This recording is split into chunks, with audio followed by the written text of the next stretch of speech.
Nuestra América, José Martí. Cree el aldeano vanidoso que el mundo entero es su aldea, y con tal que él quede de alcalde, o le mortifique el rival que le quitó la novia, o le crezcan en la alcancía los ahorros, ya da por bueno el orden universal, sin saber de los gigantes que llevan 7 leguas en las botas y le pueden poner la bota encima, ni de la pelea de los cometas en el cielo que van por el aire dormidos engullendo mundos. Lo que queda de la aldea en América ha de despertar. Estos no son tiempos de acostarse con el pañuelo en la cabeza, sino con las armas de almohada, como los varones de Juan de Castellanos, las armas del juicio que vencen a las otras. Las trincheras de ideas valen más que trincheras de piedra.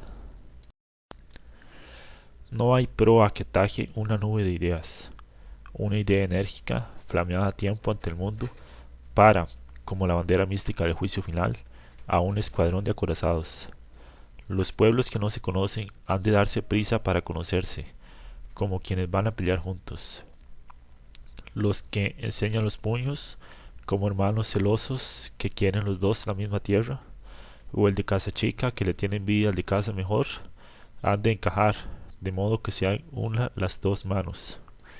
Los que, al amparo de una tradición criminal, cercenaron con el sable tinto en la sangre de sus mismas venas la tierra del hermano vencido, del hermano castigado más allá de sus culpas, si no quiere que le llame el pueblo ladrones, devuelvan sus tierras al hermano. Las deudas del honor no las cobren honrado en dinero, a tanto por la bofetada.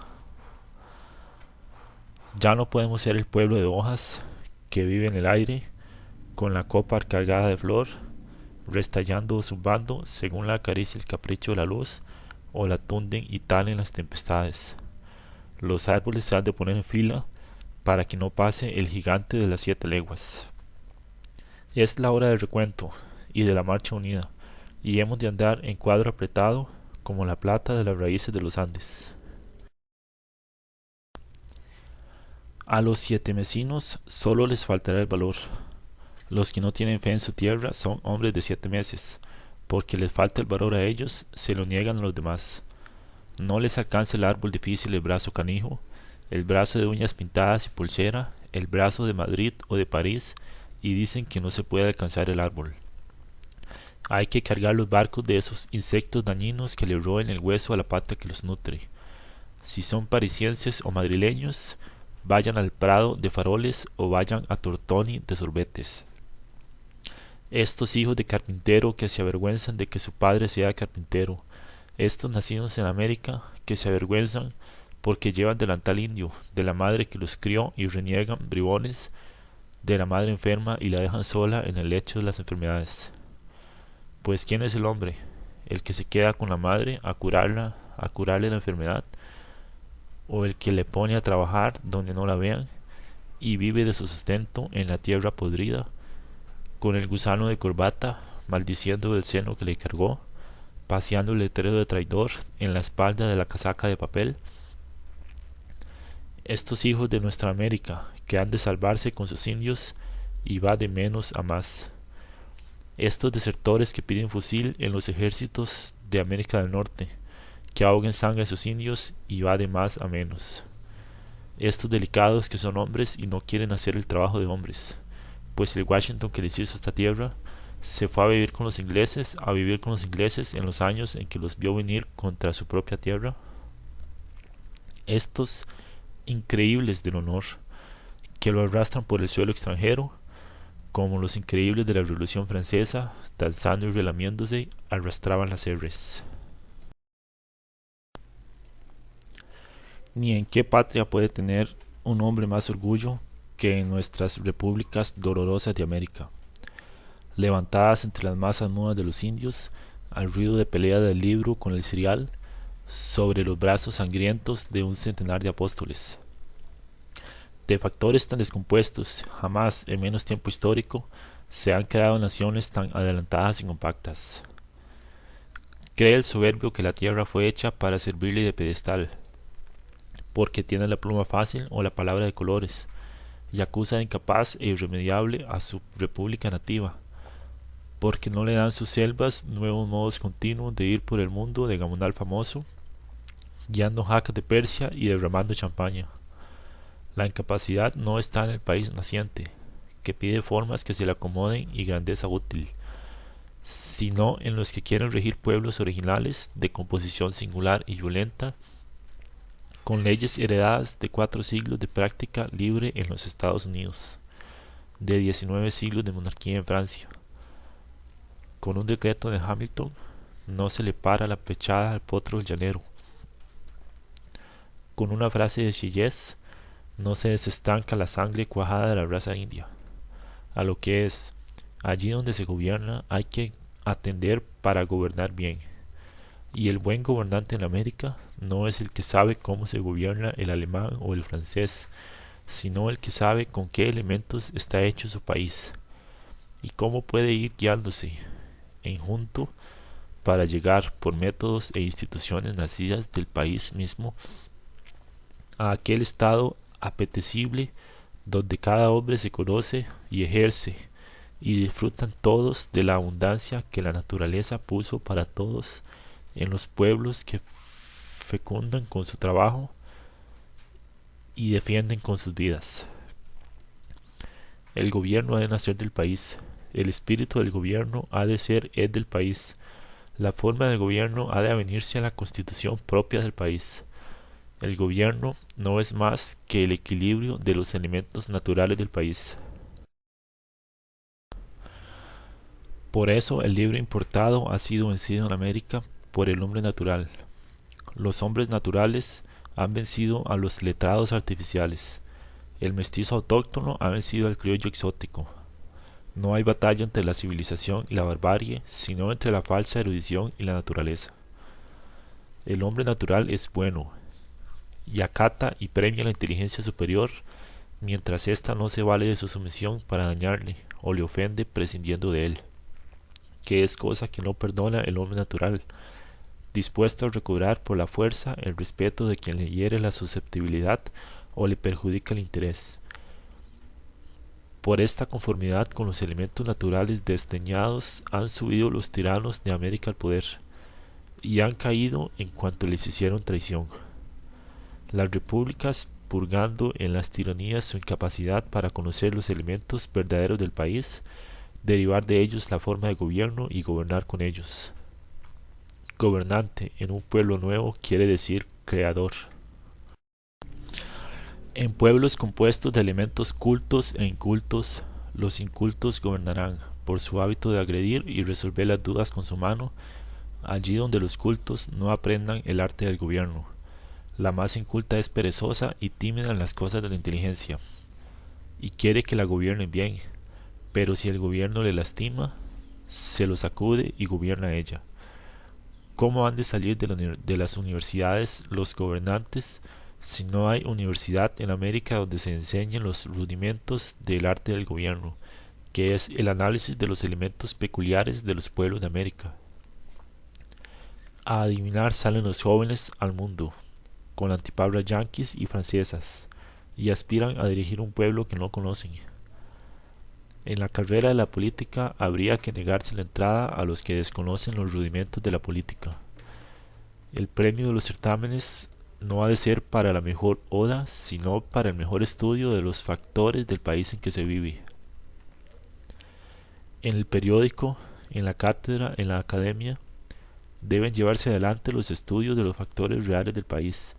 Conocerlos basta, sin vendas ni ambajes, porque el que pone de lado por voluntad o olvido una parte de la verdad, cae a la larga por la verdad que le faltó, que crece en la negligencia y derriba lo que se levantó sin ella. Resolver el problema después de conocer sus elementos es más fácil que resolver el problema sin conocerlos. Viene el hombre natural, indignado y fuerte, derriba la justicia acumulada de los libros, porque no se administran acuerdos con las necesidades patentes del país. Conocer es resolver. Conocer el país y gobernarlo conforme al conocimiento es el único modo de librarlo de las tiranías. La Universidad Europea ha de ceder a la Universidad Americana. La historia de América, de los incas acá, ha de enseñarse al dedillo, aunque no se enseñen la de los arcontes de Grecia. Nuestra Grecia es preferible a la Grecia que no es nuestra, nos es más necesaria. Los políticos nacionales han de reemplazar a los políticos exóticos. Injértese en nuestras repúblicas el mundo, pero el tronco ha de ser el de nuestras repúblicas. Y calle el pedante vencido, que no hay patria en la que pueda tener el hombre más orgullo que en nuestras dolorosas repúblicas americanas. Con los pies en el rosario, la cabeza blanca y el cuerpo pinto de indio y criollo, vinimos denudados al mundo de las naciones. Con el estandarte de la Virgen salimos a la conquista de la libertad. Un cura, unos cuantos tenientes y una mujer alzan en México la república en hombros de los indios. Un canónigo español, a la sombra de su capa, instruyendo en la libertad francesa a unos cuantos bachilleres magníficos que ponen de jefe de Centroamérica contra España al general de España.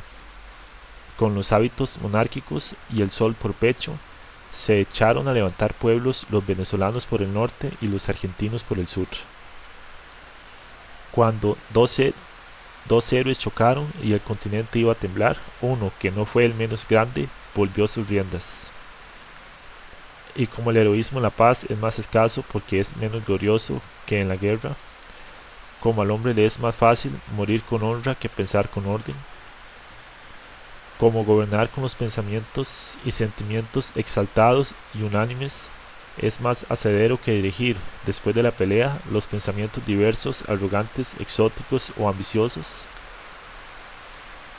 como los poderes arrollaban en la arremetida épica zapaban, con la cautela felina de la especie y el peso de lo real, el edificio que había izado en las comarcas burdas y singulares de nuestra América mestiza, en los pueblos de pierna desnuda y casaca de París, la bandera de los pueblos nutridos de sabia gobernante en la práctica continua de la razón y la libertad, como la construcción jerárquica de las colonias resistía a la organización democrática de la república, o las capitales de Corbatín dejaban en el zaguán al campo de Bota y Potro, o los redentores bibliógenos no entendieron que la revolución que triunfó con el alma de la tierra, desatada la voz del Salvador, con el alma de la tierra había de gobernar, y no contra ella ni sin ella entró a padecer América.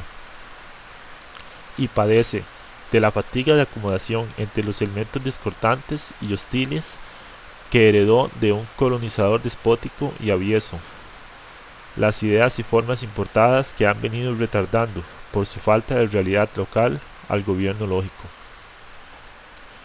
El continente descoyuntado durante 3 siglos por un mando que negaba el derecho del hombre al ejercicio de la razón, entró desatendiendo o desoyendo a los ignorantes que le habían ayudado a redimirse, en un gobierno que tenía por base la razón de todos en las cosas de todos, y no la razón universitaria de unos sobre la razón campestre de otros.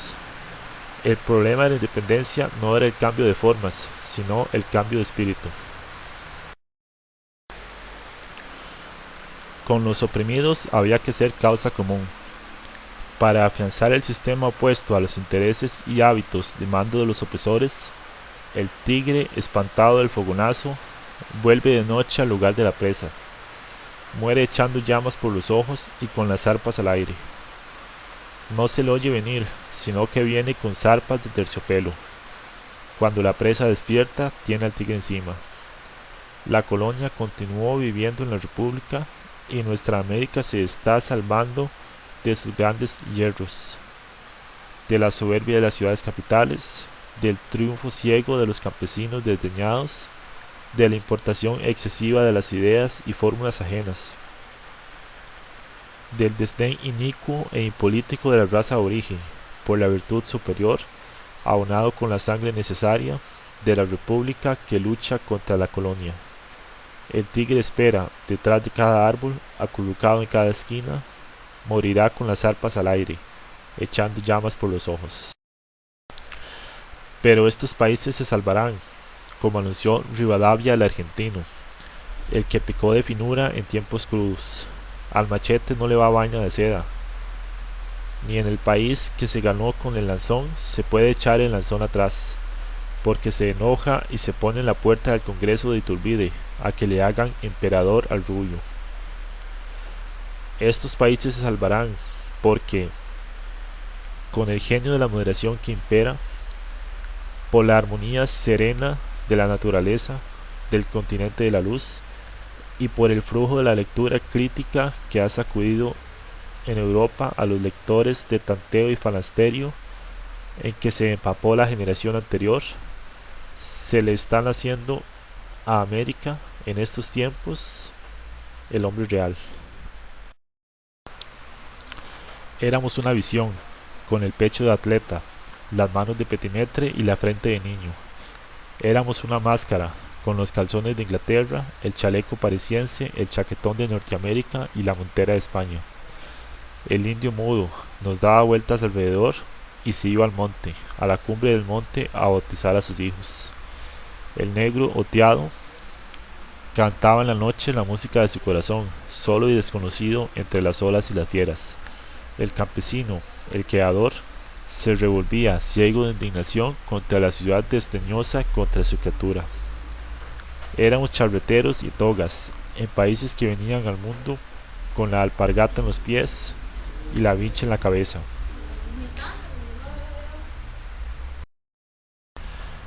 El genio hubiera estado en hermanar, con la caridad del corazón y con el atrevimiento de los fundadores, la vincha y la toga, en desestancar al indio, en ir haciendo a un lado al negro suficiente, en justificar la libertad del cuerpo de los que se alzaron y vencieron por ella.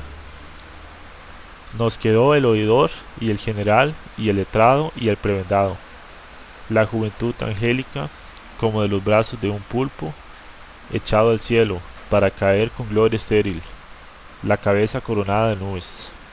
El pueblo natural, con el empuje del instinto, arrullaba, ciego del triunfo, bastones de oro. Ni el libro europeo ni el libro yanqui daban clave al enigma hispanoamericano. Se probó el odio y los países venían cada año a menos. Cansados del odio inútil, de la resistencia del libro contra la lanza, de la razón contra el cereal, de la ciudad contra el campo, del imperio imposible de las castas urbanas divididas sobre la nación natural, tempestuosa o inerte, se empieza, como sin saberlo, a probar el amor. Se ponen en pie los pueblos y se saludan. ¿Cómo somos?, se preguntan. Y unos a otros se van diciendo cómo son. Cuando aparece en Cojimar un problema, no se va a buscar la solución a Danzig. Las levitas son todavía de Francia, pero el pensamiento empieza a ser de América. Los jóvenes de América se ponen la camisa al codo, hunden las manos en la masa y la levantan con la levadura del sudor. Entienden que se imita demasiado, que la salvación está en crear. Crear es la palabra de esta generación, el vino de plátano, y si sale agrio es nuestro vino. Se entiende que las formas del gobierno de un país han de acomodarse a sus elementos naturales, que las ideas absolutas, para no caer por un hierro de forma, han de ponerse en formas relativas, que la libertad, para ser viable, tiene que ser sincera y plena, que si la república no abre los brazos a todos y adelanta con todos, muere la república. El tigre de adentro se echa por la endija y el tigre de afuera. El general sujeta a la marcha la caballería al paso de los infantes, o si deja a la saga a los infantes, le envuelve el enemigo la caballería. Estrategia es política. Los pueblos han de vivir criticándose, porque la crítica es la salud, pero con un solo pecho y una sola mente. Bajarse hasta los infelices y alzarlos en los brazos, con el fuego del corazón, deshelar la América coagulada, echar bullendo y rebotando por las venas la sangre natural del país. En pie, con los ojos alegres de los trabajadores, se saludan de un pueblo a otro los hombres nuevos americanos. Surgen los estadistas naturales del estudio directo de la naturaleza. Leen para aplicar, no para copiar. Los economistas estudian la dificultad en sus orígenes. Los oradores empiezan a ser sobrios. Los dramaturgos traen los caracteres nativos a la escena. Las academias discuten temas viables. La poesía se corta la melena zorrillesca y cuelga del árbol glorioso el chaleco colorado. La prosa centellante y cernida va cargada de idea. Los gobernadores en las repúblicas indias aprenden indio. De todos estos peligros se va salvando América. Sobre algunas repúblicas está dormido el pulpo. Otras, por la ley del equilibrio, se echan a pie a la mar, a recobrar con prisa loca y sublime los siglos perdidos. Otras, olvidando que Juárez paseaba en un coche de mulas, ponen de coche de viento y de cochero a una pompa de jabón. El lujo venenoso, enemigo de la libertad, pudre al hombre liviano y abre la puerta al extranjero. Otras acendran con el espíritu épico de la independencia amasada el carácter viril. Otras crían en la guerra rapaz contra el vecino la soldadesca que puede devorarlas. Pero otro peligro corre, acaso, nuestra América, que no le viene de sí, sino de la diferencia de orígenes, métodos e intereses entre los dos factores continentales. Y es la hora próxima en que se le acerque, demandando relaciones íntimas, un pueblo emprendedor y pujante que la desconoce y desdeña. Y como los pueblos viriles que se han hecho de sí propios con la escopeta y la ley, aman y solo aman a los pueblos viriles, como la hora del desenfreno y la ambición de que acaso se libre por el predominio de lo más puro de su sangre la América del Norte, o en que pudieran lanzarlas sus masas vengativas y sórdidas la tradición de conquista y el interés de un caudillo hábil. No está tan cercana aún a los ojos del más espantadizo, que no dé tiempo a la prueba de altivez continua y discreta con que se pudiera encarar y desviarla. Como su decoro de república pone a la América del Norte ante los pueblos atentos del universo un freno que no le ha de quitar la provocación pueril o la arrogancia ostentosa o la discordia parricida de nuestra América. El deber urgente de nuestra América es enseñarse como es, una en alma e intento, vencedora veloz de un pasado sofocante, manchada solo con la sangre del abono que arranca a las manos la pelea con las ruinas y de las venas que nos dejaron picadas nuestros dueños. El desdén del vecino formidable que no la conoce es el peligro mayor de nuestra América y urge, porque el día de la visita está próximo, que el vecino la conozca pronto para que no la desdeñe. Por ignorancia llegaría, tal vez, a poner en ella la codicia. Por el respeto, luego que la conociese, sacaría de ella las manos. Se ha de tener fe en lo mejor del hombre y desconfiar en lo peor de él. Hay que dar ocasión a lo mejor para que se revele y prevalezca sobre lo peor. Si no, lo peor prevalece. Los pueblos han de tener una picota para quien les asusa odios inútiles y otra para quien no les dice a tiempo la verdad. No hay odio de razas porque no hay razas. Los pensadores canijos, los pensadores de lámparas, enhebran y recalientan las razas de librería. Que el viajero justo y el observador cordial busque en vano en la justicia de la naturaleza, donde resalta, en el amor victorioso y el apetito turbulento, la identidad universal del hombre. El alma emana, igual y eterna, de los cuerpos diversos en forma y en color.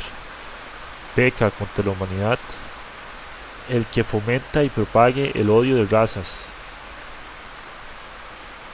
Pero, En el amasijo de los pueblos se condensan, en la cercanía de otros pueblos diversos caracteres pueriles y activos, de ideas y de hábitos, de ensanche y de adquisición, de vanidad y de avaricia, que del estado latente de preocupaciones nacidas depudieran, en un periodo de desorden interno o de precipitación de carácter acumulado al país, trocarse en amenaza grave para las tierras vecinas, aisladas y débiles, que el país fuerte declara perecederas e inferiores.